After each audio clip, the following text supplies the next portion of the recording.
ভারতের শিক্ষা ব্যবস্থার সংস্কার, প্রশ্ন ফাঁস রোধ আর শিক্ষামন্ত্রীর পদত্যাগের দাবিতে উত্তাল রাজপথ। অথচ সরকারের লাঠিচার্জের মুখে রক্তে রাঙানো সে আন্দোলন এবার এমন এক মোড় নিয়েছে যা দিল্লির সিংহাসন কাঁপিয়ে দিচ্ছে।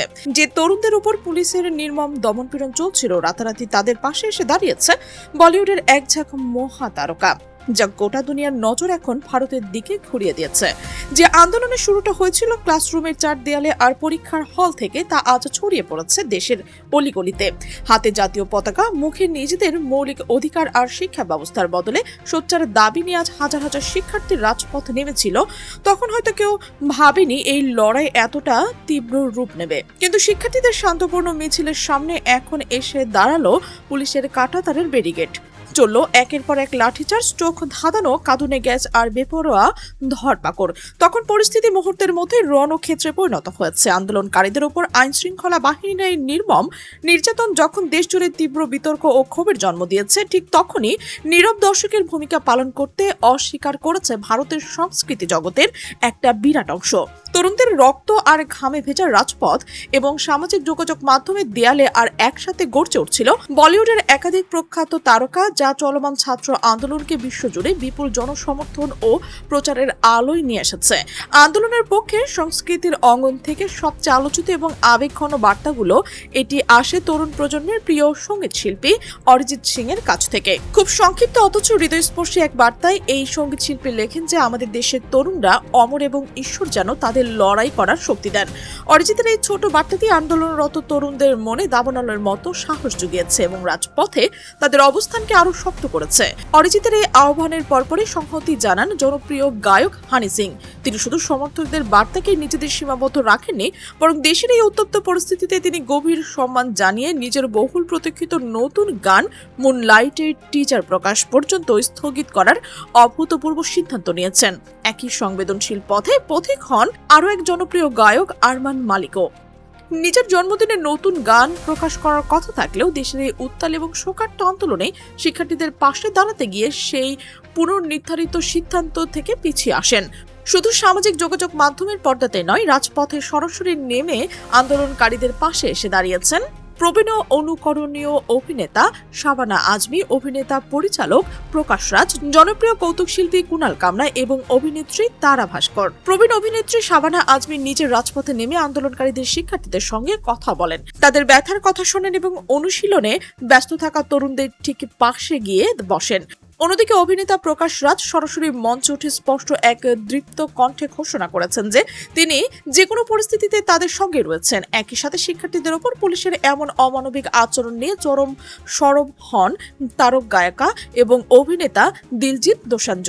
তিনি অত্যন্ত কড়া ভাষায় স্মরণ করে দিয়েছেন যে নিজেদের মত প্রকাশের অধিকার কোনো সরকারের দয়া বা অনুদান নয়, বরং এটি ভারতের প্রতিটি নাগরিকের সাংবিধানিক অধিকার। এই উত্তাল পরিস্থিতির মাঝে আন্দোলনকারীদের পাশে দাঁড়িয়ে রাজনৈতিক কাদা ছোড়াছুড়ি না করার আহ্বান জানান অভিনেত্রী পুনম পান্ডে। তিনি খুব পরিষ্কার করে বলেছেন যে রাজনীতির জন্য নয়, কেবল শিক্ষার্থীদের ন্যায্য দাবির পাশে দাঁড়াতে এখানে এসেছেন তিনি, এবং সরকারের উচিত তাদের দাবিগুলোকে গুরুত্ব দিয়ে শোনা। অন্যদিকে গত 20 জুলাই পুলিশের লাঠিচার্জের ন্যাক্কারজনক ঘটনার তীব্র ক্ষোভ প্রকাশ করেছেন অভিনেত্রী সোনাক্ষী সিনহা। সামাজিক যোগাযোগ মাধ্যমে তিনি অত্যন্ত ভারাক্রান্তভাবে লিখেছেন যে 20 জুলাই বহু মানুষের হাড় ভেঙেছে, তার সাথে সাথে ভেঙেছে পুরো দেশের হৃদয়। তিনি মনে করে দিয়েছেন যে শিক্ষার্থীরা অত্যন্ত শান্তিপূর্ণভাবে নিজেদের দাবি তুলে ধরেছিল, কিন্তু দিল্লি পুলিশের এই হিংসাত্মক ভূমিকা নিয়ে আরো কড়া ভাষায় সমালোচনা করেছেন নাসিরউদ্দিন শাহ। শিক্ষার্থীদের দিকে সাহসের হাত বাড়িয়ে দিয়ে তিনি বলেছেন যে তোমরা সাহস হারিও না, কারণ কোটি কোটি মানুষের সহানুভূতি প্রার্থনা তোমাদের সঙ্গে রয়েছে।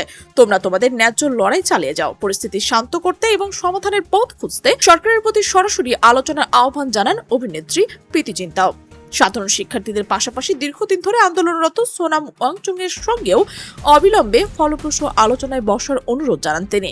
অন্যদিকে দিল্লির রাস্তায় পুলিশের এক নজিরবিহীন তাণ্ডবের ঘটনায় সামাজিক যোগাযোগ মাধ্যমে চরম ক্ষোভ প্রকাশ করেছে। কলকাতার দুই অভিনেত্রী স্বস্তিকা দত্ত ও চিত্রলেখা মিত্র তাদের প্রতিটি পোস্টে ভারতের পুলিশের দমনপীড়নমূলক ভূমিকা নিয়ে তীব্র অসন্তোষ এবং ধিক্কার ফুটে উঠেছে। তারা শুধু কয়েকজনের নন, একে একে দিয়া মির্জা, হুমা কুশারি, স্ট্যান্ড আপ কমেডিয়ান বীর দাস, মানবতার দূত সোনু সুদ, সোহালিক, অদিতি রাও হায়দারি, রিতেশ দেশমুখ ও জেনেলিয়া দেশমুখ সহ বিনোদন জগতের আরো বহু নামি দামি শিল্পী এই শিক্ষার্থীদের দাবির প্রতি সংহতি জানিয়েছেন। তবে রাজপথ যখন প্রতিবাদে ফুটেছে এবং দেশের সংস্কৃতি অঙ্গনে বিশিষ্ট ব্যক্তিরা বিভিন্নভাবে নিজেদের অবস্থান জানাচ্ছে, তখন এত কিছুর পরও বলিউডের অনেক বড় বড় তারকা এখনো রহস্যজনক নীরবতা বজায় রেখেছেন।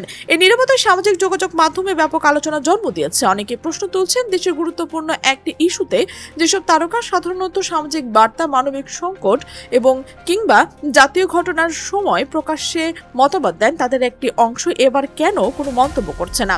এবার অন্য একটি অংশের মত হলো, জনপরিচিতি ব্যক্তিদের রাজনৈতিক বা বিতর্কিত বিষয়ে কথা বলা সম্পূর্ণ ব্যক্তিগত সিদ্ধান্ত, তাই কেউ নীরবে থাকলেও সেটিকে ভিন্নভাবে দেখার সুযোগ নেই। তবে বাস্তবতা হলো, তারকাদের এই নীরবতা এখন সাধারণ মানুষের মনে নতুন করে হাজারো প্রশ্নের জন্ম দিচ্ছে এবং সামাজিক মাধ্যমে এ নিয়ে বিতর্ক ক্রমশ তীব্র হচ্ছে।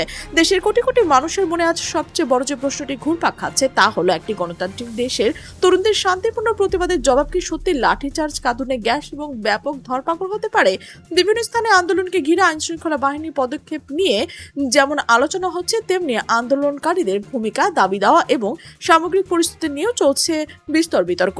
কেউ বলছে জনশৃঙ্খলা রক্ষার দায়িত্ব রাষ্ট্রের, আবার অন্যরা মনে করছেন শান্তিপূর্ণ প্রতিবাদের সাংবিধানিক অধিকার নিশ্চিত করাও সমান গুরুত্বপূর্ণ। ফলে বিষয়টি এখন শুধু আইনশৃঙ্খলার প্রশ্নে সীমাবদ্ধ নেই, এটি নাগরিক অধিকার, মত প্রকাশের স্বাধীনতা এবং গণতান্ত্রিক মূল্যবোধ নিয়েও বিস্তৃত আলোচনা জন্ম দিয়েছে। আর এই একটি কারণে শুধু ভারতের রাজপথে সীমাবদ্ধ নয়, বরং তা ছড়িয়ে পড়েছে চলচ্চিত্র, নাটক, সংগীত, সাহিত্য এবং সামগ্রিক সংস্কৃতি অঙ্গনেও। কিন্তু বিভিন্ন মহলের মানুষ নিজেদের অবস্থান তুলে ধরেছে। কেউ সরাসরি সমর্থন জানাচ্ছে, কেউ সংযম আহ্বান জানাচ্ছে, আবার কেউ সম্পূর্ণ নীরব থাকছে। সামাজিক যোগাযোগ মাধ্যমে প্রতিনিয়ত নতুন নতুন মতামত, বিশ্লেষণ এবং প্রতিক্রিয়া প্রকাশিত হচ্ছে, যা জনমতকে আরো বৈচিত্র্যময় করে তুলেছে। তরুণদের আন্দোলন এবং সাংস্কৃতিক অঙ্গনে বিভিন্ন প্রতিক্রিয়া মিলে যে ব্যাপক জন আলোচনার পরিবেশ তৈরি হয়েছে, তা সরকার বিরোধী রাজনৈতিক দল, বিশ্লেষক এবং আন্তর্জাতিক পর্যবেক্ষকদেরও দৃষ্টি আকর্ষণ করেছে। পরিস্থিতি কোন দিকে গড়াবে, আন্দোলন ভবিষ্যৎ কি হবে এবং সংশ্লিষ্ট পদক্ষেপ শেষ পর্যন্ত কি ধরনের সমাধানের পথে এগোবে, এসব প্রশ্নের উত্তর এখনো স্পষ্ট নয়। তবে একটা বিষয় পরিষ্কার, এই ঘটনা প্রবাহ ভারতের সামরিক, রাজনৈতিক, সমাজ এবং সংস্কৃতির পরিসরে একটি গুরুত্বপূর্ণ আলোচনার বিষয় হয়ে উঠেছে এবং এর প্রভাব আগামী দিনগুলোতে আলোচনায় থাকবে।